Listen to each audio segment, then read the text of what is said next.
Salut, c'est Quentin et vous écoutez Rust and Dust, le podcast qui vous fait découvrir les recoins obscurs de la pop culture, pour un épisode sur le film Ready or Not, Here I Come, sorti ce 8 avril 2026, également appelé Wedding Nightmare 2 en France. Pour l'occasion, je suis ravi d'accueillir Emma du podcast Grim Girls et Arnaud Kikou du podcast First Print et du site comicsblog.fr. Merci beaucoup à vous deux d'avoir accepté mon invitation, ça me fait vraiment très plaisir de vous recevoir. Vous allez bien ? Bah ça va, moi un peu fatiguée vu que en plein bif là, Cool. alors on enregistre. Et moi ça va très bien, merci beaucoup Quentin de l'invitation. Et je suis ravi de te Ouais, voir merci. faire du podcast de pop culture de genre comme ça. Merci. Ouais, alors on avait déjà eu l'occasion de se croiser quelques fois avec Arnaud sur Le Coin Pop à l'époque, dont un podcast sur Harry Astor à la sortie de Boys Afraid de mémoire, il me semble, entre autres. Et du coup, Emma, enchanté. Bah ouais, enchanté. Je t'écoutais déjà sur Grim Girls et c'est Lily du coup de Jumpscare qu'on va saluer ici du coup au passage qui m'a conseillé de te demander pour cet épisode. On fait des bisous à Lily. Avant de se lancer sur cette suite Wedding Nightmare 2, je voulais revenir rapidement quand même sur le premier film, comédie horrifique sorti en 2019, déjà réalisé par le duo de réalisateurs Tyler Gillett et Matt Bettinelli-Holpin, duo qui se fait également généralement appeler Radio Silence avec un de leurs producteurs, et qui mettait en scène Grace, incarnée par l'incroyable Samara Weaving. Donc Grace, qui vient tout juste de se marier avec un immense bourgeois et qui doit tirer une carte en présence de sa nouvelle belle famille, le Domas, afin de choisir le jeu auquel ils joueront tous ensemble pour valider, entre guillemets, le mariage. Malheureusement, lorsqu'elle tire sa carte, un grand silence s'installe dans l'assemblée. C'est la pire carte du paquet, pas de chance, celle qui les oblige à jouer à cache-cache. Grace doit se cacher pendant que tous les autres membres de la famille la traquent, littéralement. Car le but n'est pas simplement ici de jouer à cache-cache, en fait, si Grace est retrouvée, elle est assassinée. Elle a donc jusqu'à l'aube pour rester cachée, et si elle y parvient, elle gagnera alors le jeu. Mais elle se rend rapidement compte que la famille en face ne joue pas pour le plaisir. En fait, ils prennent ça très au sérieux, car en fait, s'ils perdent, apparemment, ce sera la fin de leur lignée toute puissante. La famille doit la chasser et la tuer avant l'aube dans le cadre d'un rituel satanique lié à un pacte ancien avec le diable, le Bail. Donc si vous l'aviez pas, l'anagramme, le Domas, donc Asmodel, et le Bail, donc Bélial, hein, tout simplement. Grace tente de survivre dans le manoir, traquée par toute la famille armée. Elle est blessée, piégée, mais parvient à s'échapper plusieurs fois. Je trouve ça vraiment hyper ludique, personnellement, comme film de manière générale. J'avais adoré ce premier film. On a Alex, son mari, qui semble d'abord vouloir l'aider, mais qui va rester tiraillé entre elle et sa famille. Et peu à peu, Grace passe de victime à survivante déterminée, ripostant violemment. Et enfin, à l'aube, la famille pense que la malédiction n'existe pas. Bon, alors on va devoir être full spoiler sur le premier film, hein, forcément, vu que cette suite reprend pile à la fin du premier volet, et il va tout de suite forcément reprendre ces mêmes règles. Mais là, on découvre que donc soudain, à la toute fin du film, tous les membres explosent un par un, prouvant que le pacte était donc bel et bien réel. Alex, qui donc finalement avait choisi sa famille, va donc forcément mourir lui aussi. Seule survivante, couverte de sang, Grace, nouvelle pour moi grande final girl du genre horrifique, sort blessée du manoir enflammé. Donc je voulais d'abord vous demander un peu ce que vous aviez pensé de ce premier film, vous, s'il vous plaît. Il me semble que de ton côté, tu avais beaucoup aimé Emma au vu de ton podcast sur le film, c'est ça ? Oui, j'avais fait un épisode dessus avec une amie à moi avec qui j'ai été voir du coup la deuxième partie. Ouais, moi j'ai beaucoup aimé le film. Alors je l'ai pas vu au moment de sa sortie, je l'ai regardé plus tard quand il était déjà sur une plateforme VOD. Et j'ai vraiment été très surprise en fait par le film. Je l'ai trouvé très fun. Comme tu dis, assez ludique aussi. Ouais. Le personnage de Grace m'a vraiment beaucoup plu. Je trouve que c'est un peu devenu une figure intéressante et importante des Final Girls, comme tu le disais. Elle évolue quand même pas mal au fur et à mesure du film. Et puis, c'est hyper sanglant. C'est quelque chose que j'ai beaucoup aimé. Le commentaire aussi entre les différentes classes en fait. Donc la famille de Doma qui est bah, finalement une famille qui a de l'argent, ça c'est clair. Et puis on Ouais. a Grace qui essaye de s'intégrer là-dedans, mais on ne sait pas encore beaucoup de choses à ce moment-là sur elle, mais on sait qu'elle n'est pas du tout du même milieu. Et donc c'était intéressant aussi comme commentaire. Et ouais, franchement, très chouette film, je trouve. Les personnages sont intéressants, tous quand même assez bien construits, ou en tout cas, chacune a un petit peu sa personnalité qui pointe dans le film, donc franchement, très cool. Et toi, Arnaud? Bah moi de mon côté, c'est vrai que j'essaie de me rappeler quand est-ce que je l'avais vu. Et en fait, c'était tout à fait. Enfin, j'avais l'intention de le voir parce que Samara Weaver, j'ai quand même un crush sur elle depuis. Bah, je pense que depuis que je l'avais vu dans Ash vs Evil Dead, mais parce que je l'ai toujours associé Ouais. vraiment à que des films de genre et à des films assez sanglants. Parce que elle avait été dans Mayhem que j'avais beaucoup aimé, dans The Babysitter aussi. Je pense que ça a été peut-être là où le plus de monde l'a connu. Donc j'étais vraiment. Enfin voilà, dès qu'il y a son nom à l'affiche. Sur un film qui a l'air d'être un film d'horreur, je sais normalement que je vais être un bon moment parce que ouais, c'est une Final Girl, une Scream Queen de notre nouvelle génération. Et ouais, c'est vrai que c'était juste fortuitement parce que j'avais un train à prendre, mais j'avais 2 heures de battement et il y avait un cinéma juste à côté où il était diffusé, donc j'en avais profité pour aller le voir et j'en étais ressorti ravi. Pour le côté, ben déjà le côté très ludique que vous avez tous les deux évoqué. Puis moi j'aime beaucoup quand il y a du sang partout, donc forcément avec l'intensité de l'action qui augmente au fur et à mesure, le fait qu'effectivement Grace se bat puis enfin se débat puis se bat vraiment et commence à rendre les coups et puis le final complètement explosif dans tous les sens du terme. Voilà, il y a pas beaucoup de choses qui cochaient pas ma bucket list de Arnaud va passer un bon moment au cinéma, donc j'en étais vraiment ressorti hyper satisfait.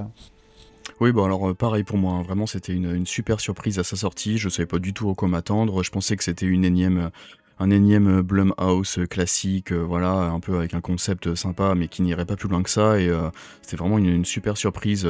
Je connaissais pas, je crois. Enfin, je sais qu'ils avaient fait un segment d'un des VHS, d'un des films VHS Ouais. à l'époque, mais je me souviens pas. J'avais pas fait le rapprochement à sa sortie. Et ouais, très très bonne surprise. Je le trouve quand même très drôle et en même temps très dur.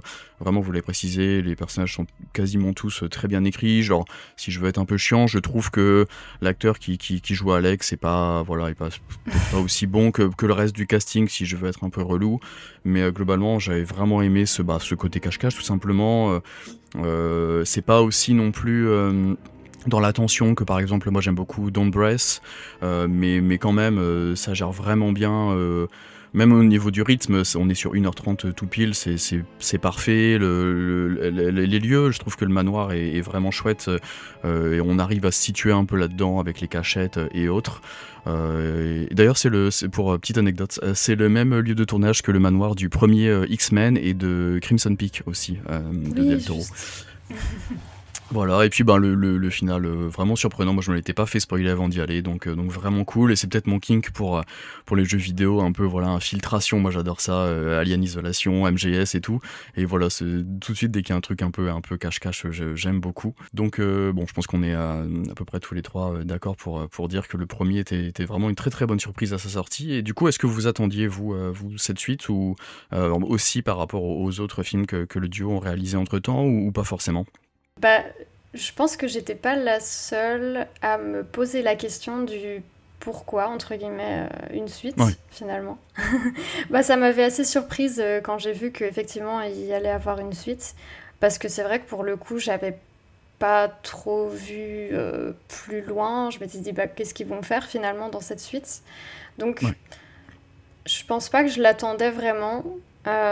J'étais un peu intriguée quand même. Je m'étais dit que j'irais le voir de toute façon. Mais c'est clair que, en tout cas, je m'attendais pas du tout à ce qu'il fasse une suite. Mais après, j'avais vu Abigail qu'ils ont ok, fait. Et ouais, puis moi, en je suis une 2024. ouais, d'ailleurs au bif aussi. Et je suis aussi une grosse fan de Scream. Et bon, alors, avec tous les défauts que, que le 5 et le 6 ont, je les aime quand même plutôt bien. Je trouve qu'il y a un ton assez radio silence, assez Oui, spécial. Et du coup, effectivement. Je sais pas, j'avais quand même... J'avais un peu de doute, mais je me disais que ça pouvait être sympa. Voilà. Ok. Et toi Arnaud, tu avais vu Abigail ou pas? Bien sûr, bien sûr, bien sûr. En fait, c'est vrai que j'ai pas noté le nom des réalisateurs en tête après avoir vu Ready or Not, mais en fait, j'ai vu tous leurs films entre-temps parce que passionné d'horreur à tous les étages, je suis aussi allé Ouais. voir les Scream qu'ils ont fait, que moi j'ai plutôt bien apprécié. Même si j'ai conscience que c'est pas forcément les meilleurs, mais enfin la brutalité de Ghostface dedans à chaque fois m'a vraiment fait plaisir. Ouais. Et Abigail, bah pareil, ouais, dans ce mélange de comédie vraiment cradin, quoi. Ouais. En fait, c'est des gens dont j'ai pas, voilà, donc, que j'ai pas voulu suivre attentivement, mais je me suis retrouvé à regarder leurs films à chaque fois, parce que c'est des propositions qui me parlent. Mais oui, quand ça a été annoncé, une suite, qui arrive en plus 6 ans après, tu te demandes un peu qu'est-ce que ça vient foutre là. Alors, d'après notre cher ami Wikipédia, en fait, c'est parce qu'ils avaient une histoire de sœur en tête et que Oui. Searchlight Pictures leur a dit en fait on veut faire une suite, qu'ils ont mêlé l'utile à l'agréable en disant bah ok on va faire notre histoire de sœur, mais on va la mettre dans cet univers. Donc visiblement c'était clairement pas prévu. Et quelque part, on comprend mieux pourquoi ça a mis tellement de temps à venir. Moi, je croyais que au départ, c'était à cause du rachat de la Fox par Disney qui est arrivé en 2019, et je me disais juste que tout le bordel en interne qui avait peut-être eu lieu à Searchlight avait Ah oui, ouais. ralenti le process de production. Bon, en fait, non, c'est juste que c'était pas forcément prévu au départ. Je Et je sais pense, pas oui. si, et je sais pas si c'est peut-être un succès de Samara Weaving entre-temps. Après, qui les a motivés à vouloir faire une suite avec elle, je sais pas, parce qu'elle a pas non plus fait je crois, de film qui a forcément pété entre-temps, Non. hein. Elle a fait quoi? Elle a fait Azrael, que j'ai même pas vu d'ailleurs. Que pas terrible, ouais. Ouais, j'ai entendu. Et qui n'a pas marché de toute façon, donc Oui, c'est ça. c'est sûr que c'est pas le cas. Alors, je pense que c'est un peu un concours de circonstances de manière générale. Donc Ouais. le premier film a très très très bien marché. Il me semble que c'était 10 fois à peu près, plus ou moins, le retour sur investissement par rapport au budget de mémoire. Donc le duo devait être à la base, de ce que j'en comprends en tout cas, sur donc Scream 8 pour un peu clôturer cette trilogie, d'ailleurs déjà autour de sœurs, hein, et qui finalement ils auraient été écartés de Scream 8 par rapport à justement à un des problèmes de conflit d'agenda par rapport à Abigail. Et en fait, je pense que voilà, de fil en aiguille, sur quoi on retourne, qu'est-ce qu'on fait. Je pense que ça s'est fait un peu de façon assez logique, de ce côté-là. The game will begin They're coming! They're coming! Oh my god! in 5, 4, 3, 2. Do you have any questions? Can I have a cigarette? The heads of the council families will try to kill you and your sister. Whoever does wins the high seat and controls everything. Everything? The world. You're telling me you didn't know your fiancé was in a devil cult? Listen, if you don't do exactly what I say, we are going to die.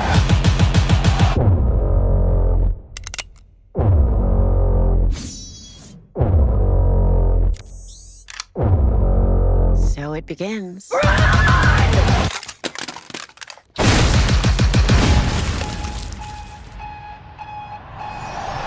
Donc 7 ans, ouais, finalement, je crois, ouais, 7 ans après le premier film, donc le duo est de retour dans l'univers qu'ils avaient quand même révélé en 2019 auprès des amateurs de cinéma de genre.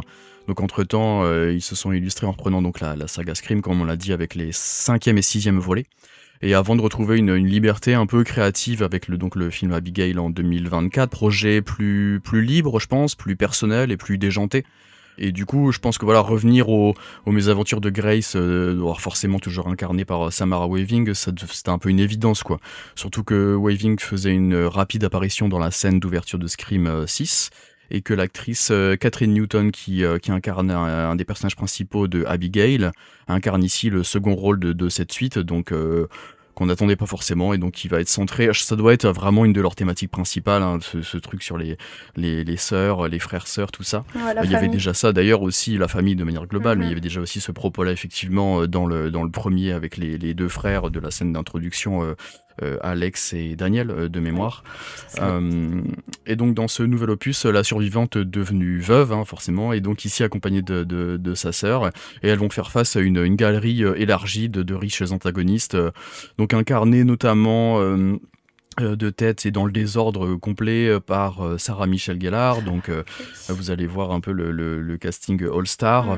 Donc Buffy, hein, forcément, qu'on ne présente plus. Sean Atozzi, je crois, de nom, qui jouait dans The Faculty. David Cronenberg, qu'on ne présente pas. Elijah Wood, donc, que j'aime beaucoup, moi, personnellement. Ouais. Le Frodon, hein, du Seigneur des Anneaux. Nestor Carbonell, qui jouait, alors moi j'adore Lost, qui jouait dans Lost. Kevin Durant aussi, qui revient. Tout à l'heure, je parlais d'habitué, j'ai l'impression un peu déjà avec ces deux réals. Ouais. Kevin Durant qui revient, qui était déjà lui aussi dans Abigail, et bien d'autres. Alors j'ai pas les noms là, je suis désolé, mais il y a un gros casting. Ils ont vraiment voulu reprendre cette idée du premier film, qui avait déjà un beau petit cast moins connu, mais quand même de gens qui jouaient, je trouve, très bien.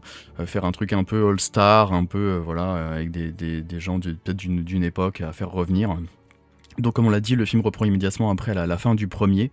Grace McCauley-Ledomas donc est la seule survivante donc du jeu, qui a coûté la vie de son mari et de sa belle famille.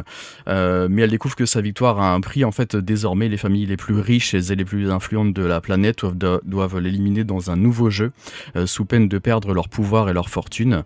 Et donc la sœur de Grace, Faith, est elle aussi menacée. Alors bon, la sœur qui arrive un peu de nulle part quand même, puisque dans le premier, on nous avait quand même dit qu'elle était orpheline de mémoire, mais bon. Le jeu, entre guillemets, n'était qu'une partie d'un système bien plus vaste. Plusieurs familles ultra riches liées au même pacte démoniaque participent à un rituel global.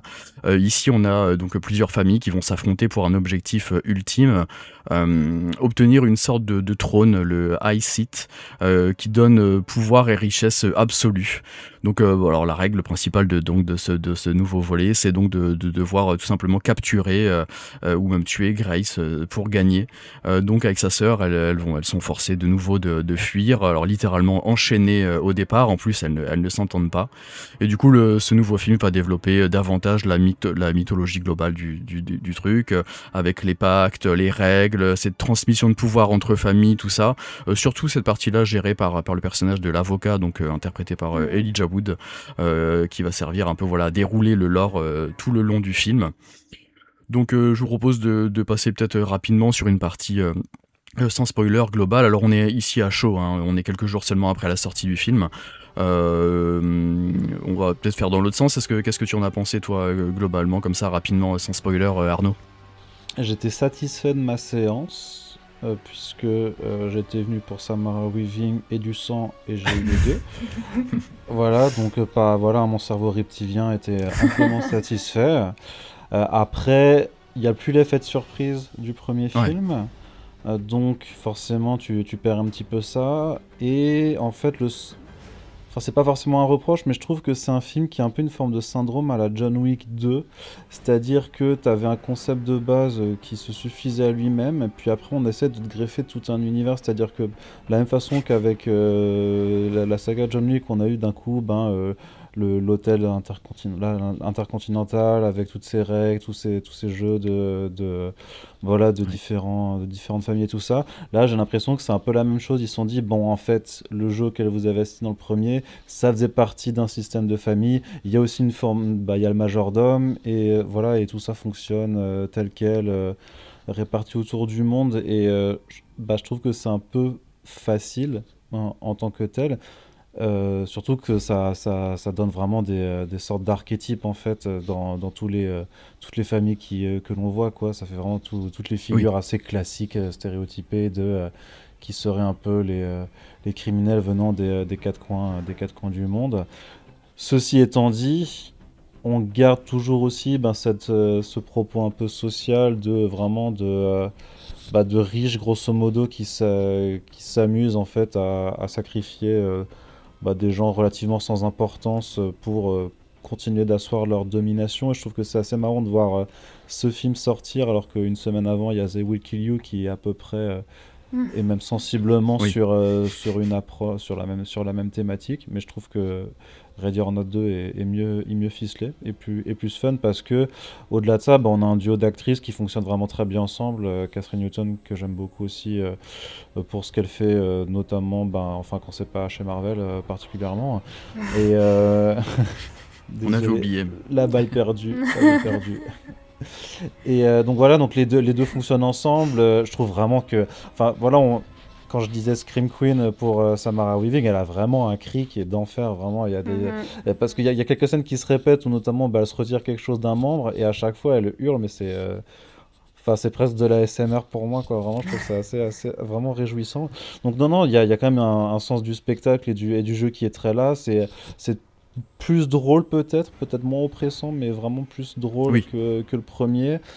Un peu répétitif, il y a quelques répétitions avec certains personnages, mais voilà, ça offre aussi un final qui est vraiment hyper satisfaisant et ça, donc c'est vraiment une suite qui suit la règle du bigger, louder Mhm. qu'on a l'habitude de voir en fait dans ce qui est en train de devenir une franchise. Alors peut-être ce sera juste un diptyque, mais voilà qui s'est vraiment transformé en franchise. Donc je peux pas lui reprocher non plus de pas être en fait ce qu'il promettait d'être. Oui. Tu vois, j'en attendais pas plus que ce qu'on m'a servi.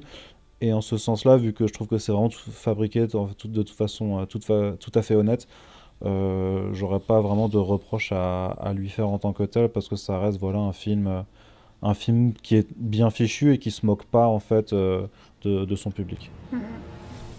Ouais, bah globalement, assez d'accord avec toi de mon côté. Et toi, Emma, du coup? Ouais, bah ouais, pareil. Moi, je l'ai vu en plus, il y a quoi? Il y a genre même pas 10 jours. Je l'ai vu pour l'ouverture du coup du BIF, donc le festival de films fantastiques à Bruxelles.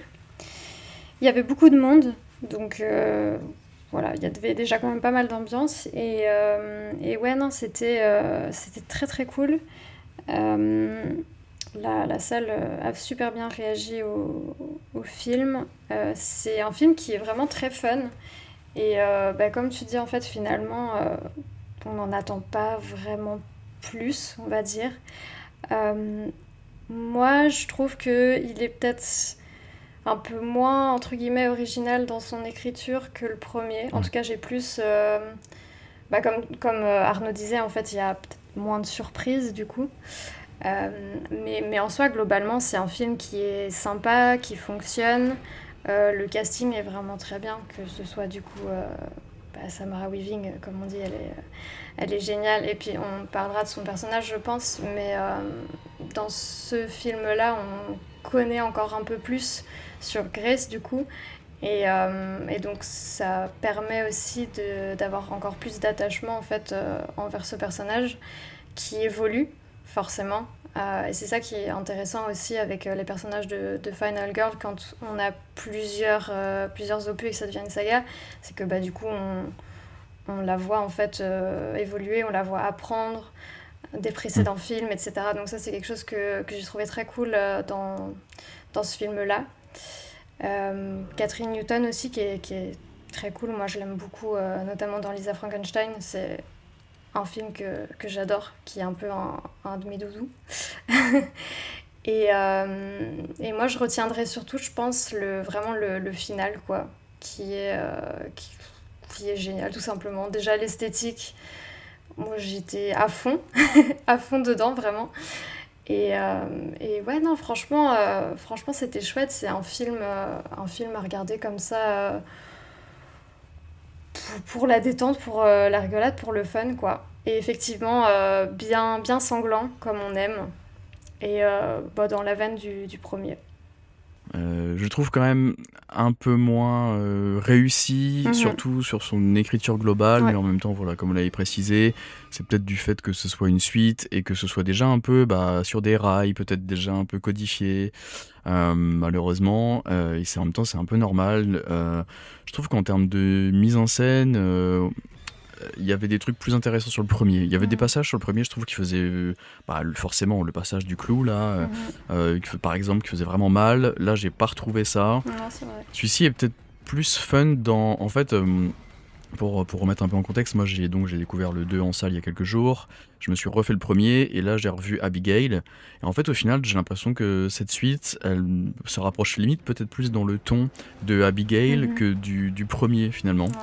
Ouais. Globalement dans son côté un peu fun, un peu léger comme ça, et ça fonctionne bien, hein, mais après voilà, enfin forcément le budget, je l'ai pas précisé, je crois, le budget est plus que doublé. Là, on est à 14 millions de dollars au lieu de 6 millions. Ils ont fait d'autres choses entre temps et je peux comprendre ce step-up là-dessus. Il y a quand même déjà un peu une checklist avec des ingrédients et ça marche vraiment. Les répliques percutantes, la violence outrancière. Là, on a des armes encore plus, voilà, qui partent encore plus dans tous les sens. La bande-son dynamique et tout. Franchement, les personnages secondaires, comme ça, tous volontairement excessifs, ça marche très bien. Moi, j'ai adoré Elijah Wood. Alors, je l'aime déjà beaucoup de base de toute façon, mais en plus de lui donner ce rôle-là, ça marche très bien. Même la façon dont ils exploitent le David Cronenberg, qui était surtout sur les affiches et qui n'a pas un grand rôle ici, mais ça fonctionne bien. La remise en contexte, même si c'est un peu bavard, je la trouve vraiment bien maîtrisée sur toute la première partie. Je trouve ça assez brillant quand même, vraiment l'intro, la façon dont ça reprend pile au bon moment et ça nous remet dans le bain. Ça introduit la sœur, même si voilà, encore une fois, elle était clairement pas pensée de base. Le personnage de l'intro avec Kevin Durant, tout ça, je trouve que chapeau là-dessus, parce qu'il y a quand même, je sais plus combien à un moment, je comptais pendant la séance, je crois qu'il y a 12-13 personnages Il y en a dans beaucoup, ouais. ce hall, ouais. Et là-dessus quand même, puis pour un peu nous bluffer sur la réintroduction de ces règles un peu hyper techniques là, et mais globalement par exemple, exemple très concret, je trouve que dans les lieux et les différents décors, c'est moins riche et moins intéressant dans celui-ci par exemple. C'est peut-être moi qui chipote, hein. Non, je suis assez d'accord. Je trouve que enfin, je sais pas si ça vit moins, mais c'est un peu comme si les lieux et les décors étaient un peu plus secondaires. Enfin, ça vit moins en fait, je trouve. Puis il y a des moments où on n'arrive pas trop à se repérer, je trouve. Oui, c'est vrai. Mais bon. Mhm. C'est pour un peu chipoter parce que voilà, ça reste vraiment très plaisant. Tu passes un vrai bon moment sur la séance, mais je pense qu'il restera moins gravé dans le temps. Oui. Mais comme beaucoup de suites comme ça, j'ai beaucoup pensé. Moi, j'adore les films Halloween, et forcément, j'ai beaucoup pensé à Halloween 2 qui reprend pile à la fin du premier, qui veut tout faire en plus gros, et c'est tout à fait normal.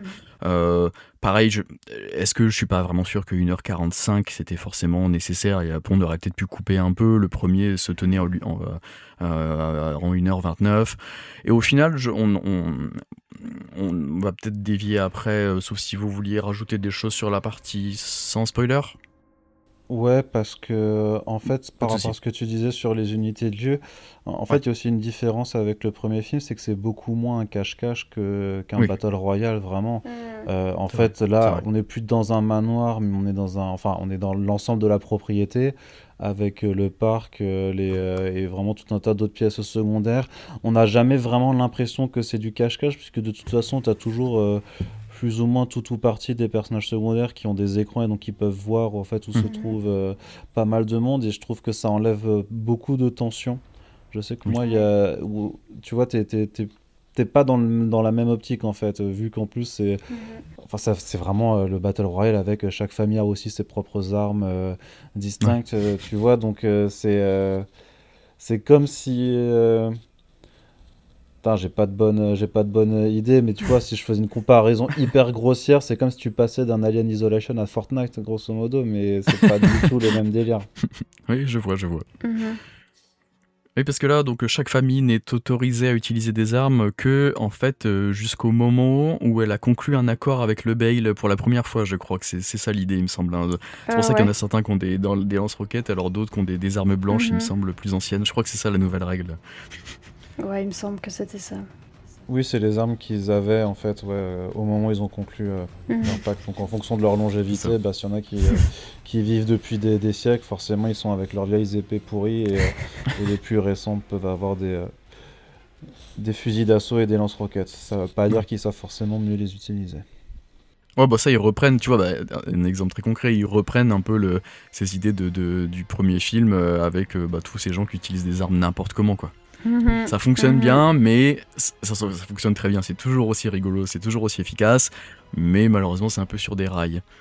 Oui, puis c'est toujours aussi dans cette volonté de se moquer un peu de Ouais. de ces nobles qui effectivement dominent le monde, mais en fait sont des abrutis incapables même voilà, de se servir d'un truc aussi bête qu'une masse d'armes, enfin voilà, qu'une arme blanche.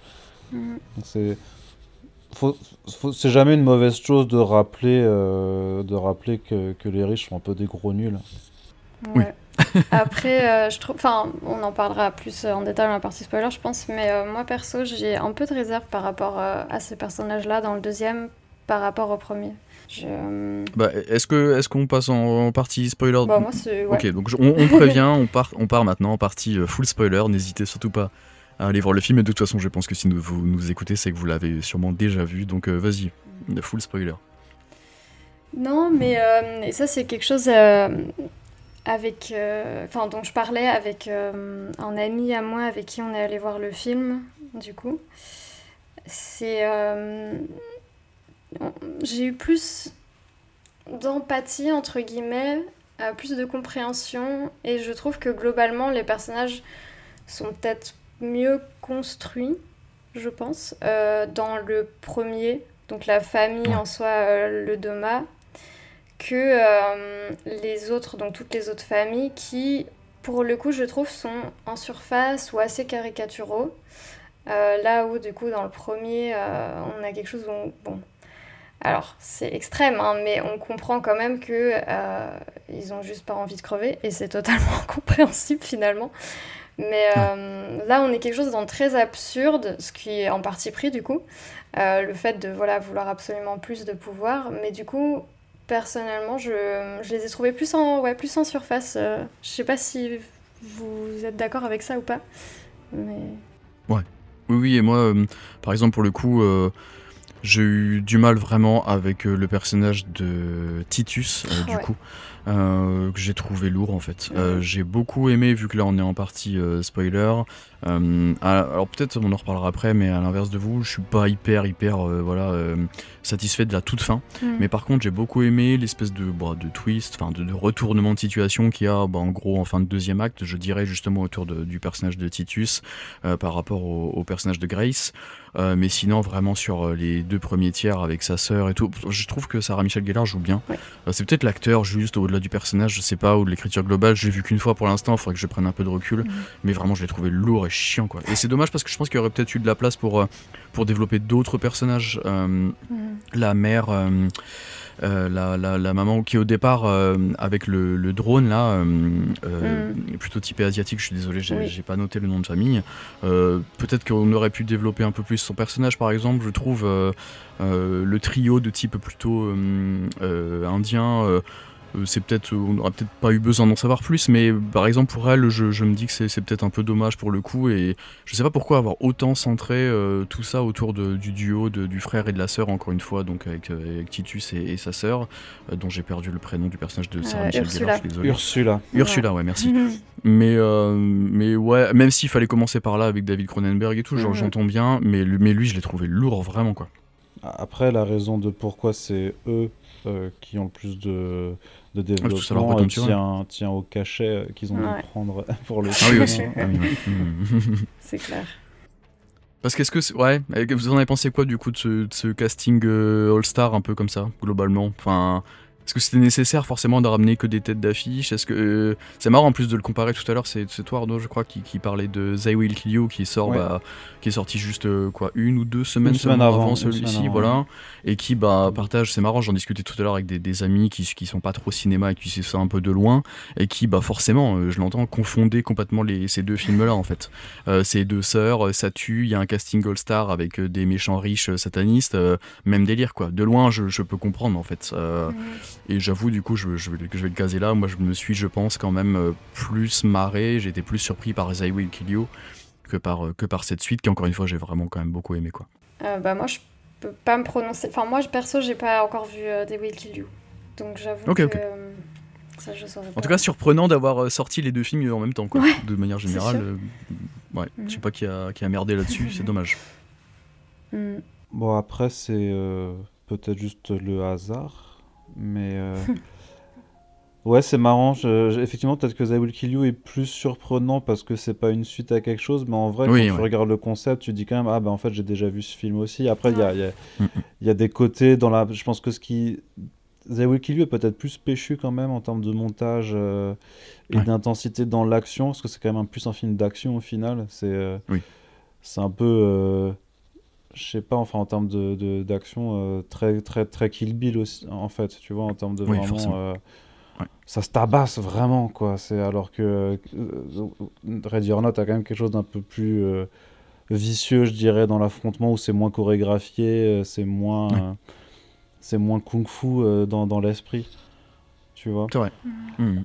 À ceci dit, sur le casting, ben oui, alors par contre, pareil que toi, Titus, au secours. On est Vraiment, d'accord. l'acteur, de toute façon, moi je m'en fous, hein, je fais des délits de faciès, j'aime pas sa tête, voilà, il est pas charismatique. Du coup, il est pas servi du tout par son personnage qui en plus est une tête à claque, hein, Oui. vraiment.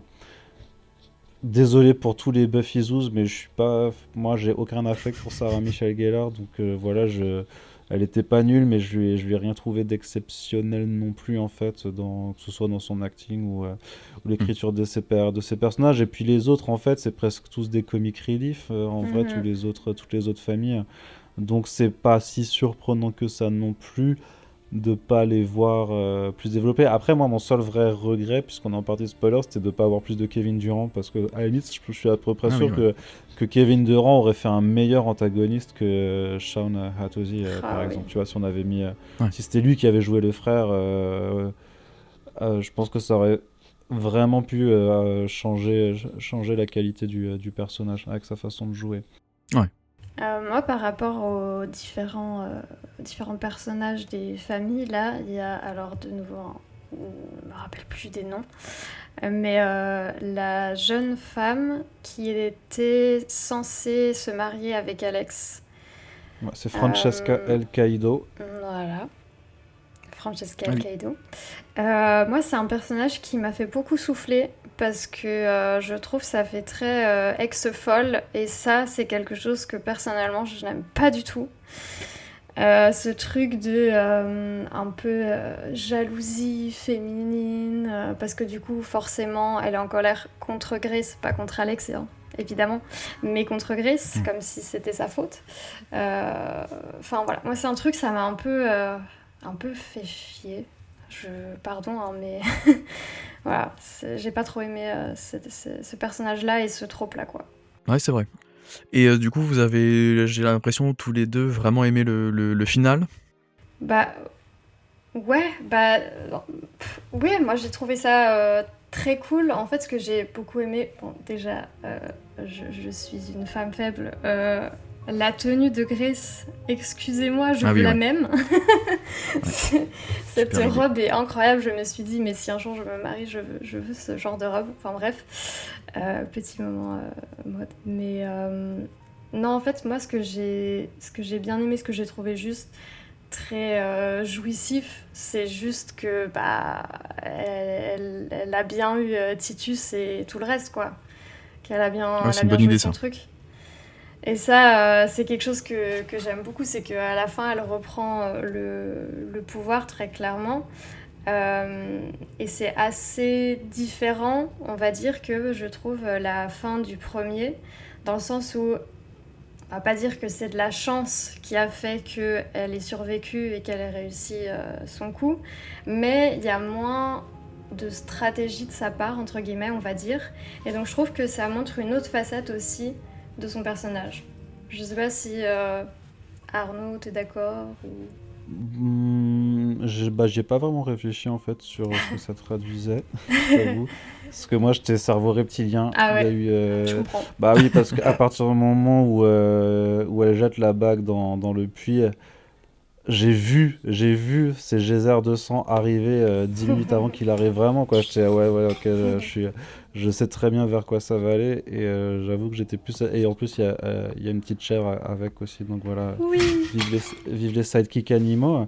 Mais c'est vrai que, bon, pas clairement, si je me marie un jour, je veux porter la même robe de mariée aussi, mais ça m'a fait vraiment marrer au début, surtout cette façon qu'elle la remette en fait, enfin qu'elle remette la robe du précédent film au début. Ouais. Dans le Ah sens oui. genre, ah oui, je suis en tenue d'hôpital, il y a rien d'autre Mhm. que je puis mettre, alors que tu fais, wesh, t'as une robe qui doit puer la mort, qui est pleine de sang de partout, genre jamais de la vie tu vas remettre ça, genre défroque quelqu'un d'autre s'il te plaît, enfin c'est... Mais après, ouais, ça participe au look iconique, ouais, qu'ils essaient Ouais. d'installer vraiment en disant, bon bah voilà, maintenant, Ready or Not, on a compris qui on veut voir cosplayer dans les prochaines conventions d'Halloween, quoi, grosso modo. Ouais, mais ça marche bien, c'est validé. Après, je trouve vraiment, encore une fois, que cette espèce de nouvelle règle de se dire qu'elle va se marier avec lui et que du coup, elle va épouser un autre membre de la famille et Mhm. vendre son âme et rejoindre le système et le Mhm. détruire de l'intérieur. Ça, c'est vraiment cette partie-là, je l'ai vraiment beaucoup Ouais. aimé. Je crois que c'est juste voilà la toute fin très classique, voilà conseil sataniste machin. J'aurais peut-être aimé un dernier coup d'éclat différent, je sais pas. Alors c'est con parce que du coup je m'étais noté un truc et je voulais du coup spoiler I Will Kill You en partant du principe que vous l'aviez vu, mais je ne le ferai pas du Ah. coup. Mais je pensais que ça irait peut-être encore, quitte à voilà aller jusqu'au bout du délire. Vous avez plus de sous, allez-y quoi, je sais pas. Mm. Mais peut-être encore plus. C'est encore, tout le monde explose de nouveau comme dans le premier. Forcément, c'est cool, c'est trop bien. Mais tu sors de là, je sais pas. Je me suis dit, bah mince, vous auriez peut-être pu. Enfin, je voulais pas, je sais pas, j'ai même pas quelle idée, mais un monstre géant, un truc, un bidule. Mais je sais pas, je crois que j'aurais aimé une dernière petite surprise en Mhm. mode bien joué quoi. Bon, c'est tout. Après, encore une fois, c'est vraiment pour chipoter. C'est hyper drôle, c'est hyper jouissif ce final. Et même le regard de la sœur. Globalement, il y a pas mal de choses sur lesquelles euh, j'ai beaucoup aimé le personnage de la sœur, qui est un peu le même personnage qu'elle incarnait dans Abigail d'ailleurs. Oui. Mais il y a des moments où on a l'impression qu'elle est pas surprise de voir certains trucs. Au début, c'est bien écrit, mais il y a, je sais pas, sur le final, ça la choque même pas quoi. En fait, je trouve un peu. Écoute, on Mais s'y habitue vite, apparemment. ouais, c'est ça.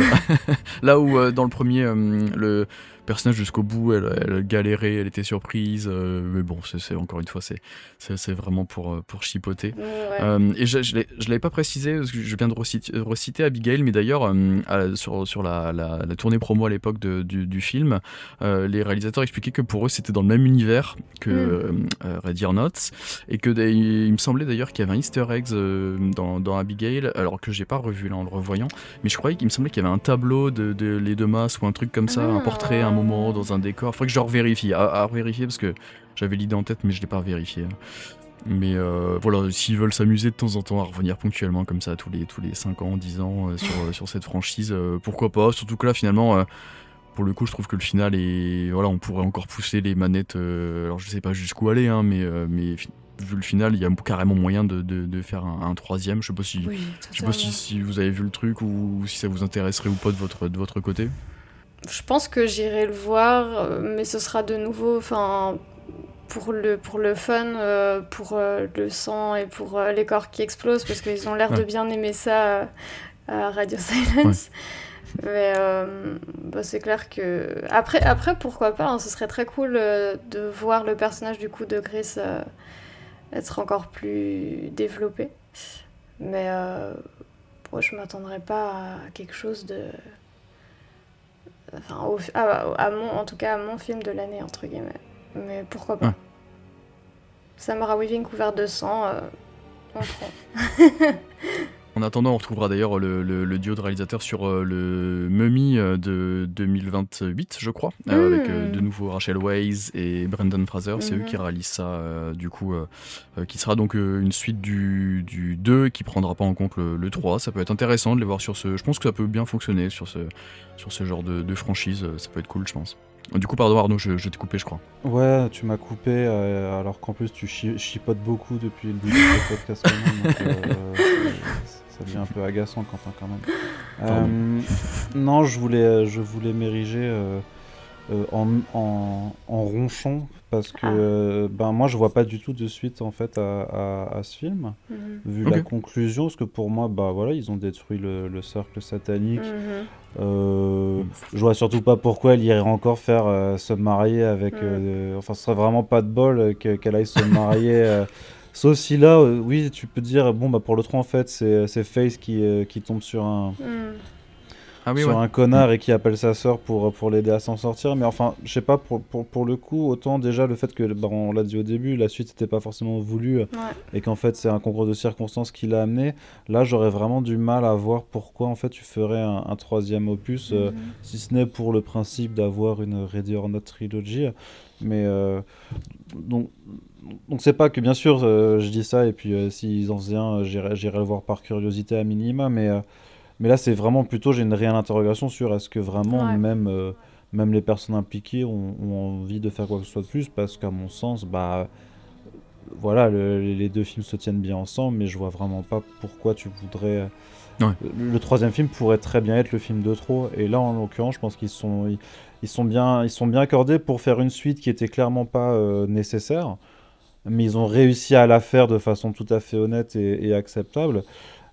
Mais faut pas, voilà, faut pas forcément tirer sur la corde, d'autant plus bon bah tu disais à un moment qu'il y avait quand même plus de facilité d'écriture. Ouais. Moi, j'avais parlé de répétition parce que ben, sur la famille, je sais plus s'ils sont italiens ou espagnols, les El Caïdo, mais bon, Nestor Carbonell qui arrive pas à utiliser son fusil et qui tire 30 balles de sniper sans jamais toucher sa cible. Puis la nana qui arrive avec le lance-roquette mais qui le tire à l'envers. Enfin, tu vois, ce côté genre, il y a beaucoup ce gag de on vise à côté. Et le personnage de Nestor là, que joue Nestor, en fait, vraiment, il y a un moment où je disais, mais en fait, c'est bon, on a compris que t'étais nul dans les armes à feu, ça devient un petit peu relou. Il y avait quand même, tu vois, Ouais.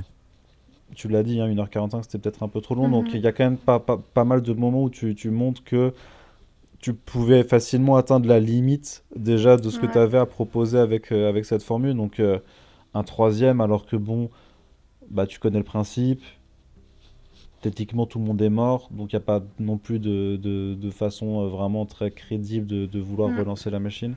Ouais. Voilà, personnellement, je suis plutôt contre. J'ai un panneau rouge comme ça que je lève. Je fais non. Mais en 2026, dans ce monde de franchises et de sagas, surtout horrifiques, je serais pas surpris non plus. À voir, on va suivre le box-office pour voir ça, mais malheureusement, je pense que voilà, il y a quand même des chances. Hein. Ouais, mais en même temps, je sais pas, ils ont fait Waiting Night, enfin Waiting Night, pourquoi j'appelle ça en VF en plus. Ils ont fait Ready or Not, après ils ont fait Abigail, qui étaient toutes les deux des propositions originales, Ouais. donc bah, qu'ils fassent le prochain Ready or Not ou le prochain Abigail aussi. Visiblement, c'est Oui, des oui. gens qui savent s'entourer, enfin qui savent soit coécrire, soit s'entourer de bons scénaristes pour faire quelques piges. Le cinéma d'horreur, ça se voit quand même ces dernières années que c'est un genre qui est particulièrement vivant, avec vraiment des chouettes propositions chaque année. Donc je suis pas sûr qu'ils soient condamnés à appliquer en fait la recette que subit un peu l'industrie vraiment très mainstream des blockbusters et des franchises, quoi. C'est comme le fait, là, tu le disais, désolé, hein, j'ai aussi adoré La Momie quand j'étais enfant, mais qu'est-ce que vous allez nous ramener de nouveau Brendan Fraser et enfin voilà, qu'est-ce que vous avez... Enfin, c'est bon, en fait, moi j'ai vécu les années 2000, j'ai pas besoin de les revivre. En fait, j'aimerais bien que l'on crée les films qui forgent pour les gamins d'aujourd'hui ce qu'étaient nos années 2000, tu vois ce que je veux dire? Ah oui, complètement. Ce côté d'être en boucle et en boucle sur des trucs qu'on a déjà vus, j'ai vraiment beaucoup de mal à le comprendre. Donc pareil pour Ready or Not, en fait, faites le prochain Ready or Not pour les fans d'horreur qui ont 10 ans de moins que nous. Bah, surtout tu vois. qu'ils en sont capables, du coup, vu que bah, Ready or Not, c'était une idée originale, je pense, de base. Pareil pour Abigail, et bah, c'était plutôt fun, quoi. Donc ouais, il y a moyen de faire autre chose. Ouais, j'avais oublié ce truc de la momie. C'est intéressant en tout cas de les voir passer de franchise à œuvre originale, c'est cool ça. En passant d'un coup à Scream et puis à ça, La Momie, ça peut être sympa. S'ils font des allers-retours comme ça quasiment une fois sur deux, c'est chouette. Ouais. Mais ils ont l'air d'aimer les années 2000, hein, clairement. On l'a vu le casting de celui-ci, C'est clair. Buffy, Seigneur des Anneaux, Lost. Bah, ça se trouve, on a eu, enfin, je sais pas quel âge ils ont, mais ouais, on a dû regarder les mêmes trucs, quoi. Ah bah ils doivent pas être beaucoup plus vieux que nous, j'imagine. Ouais, effectivement, c'est vrai. Non, mais par contre, Elijah Wood, c'est toujours super de le voir dans des films d'horreur et de genre comme ça, quoi. Parce que du coup... Je sais pas pourquoi, il a l'air de s'éclater tout le temps, ce mec. C'est génial. Mais franchement, je trouve son personnage était très cool. Il a une classe, une présence à l'écran, c'est dingue. Pareil.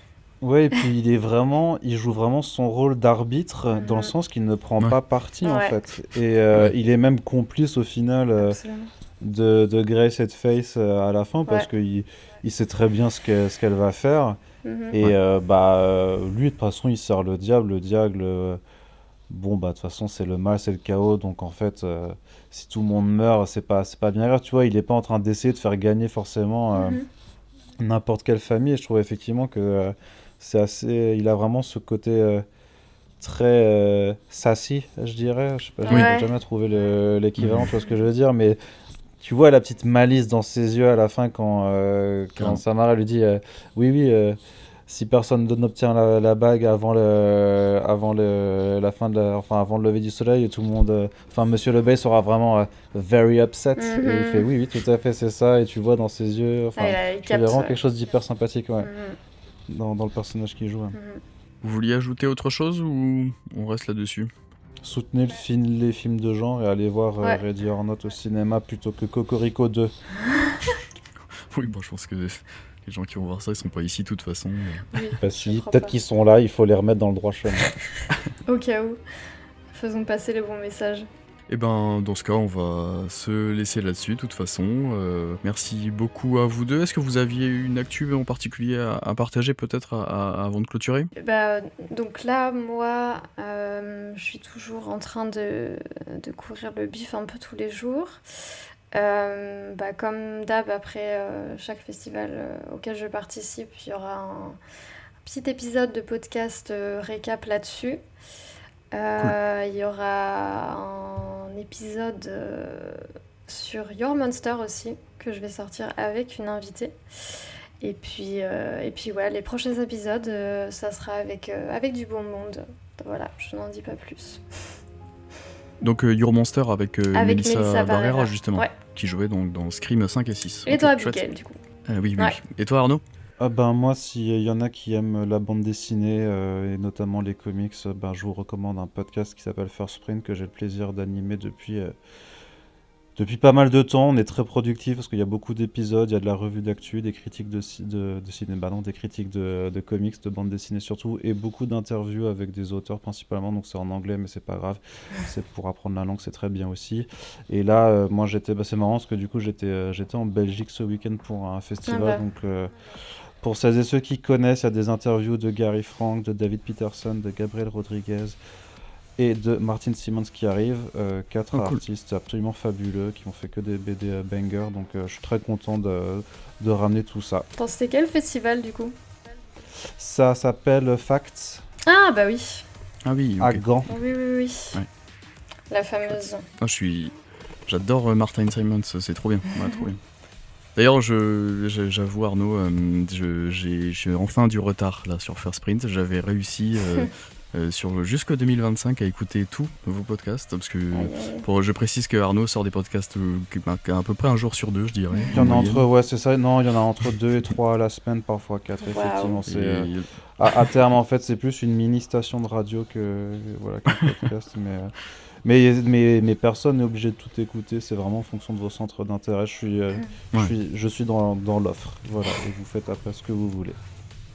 Trop bien. Et du coup, de mon côté, un mois mai, juin, juillet, peut-être un peu plus chargé. J'aimerais. Alors prochainement, on parlera d'un manga avec 2 super invités, si tout va bien.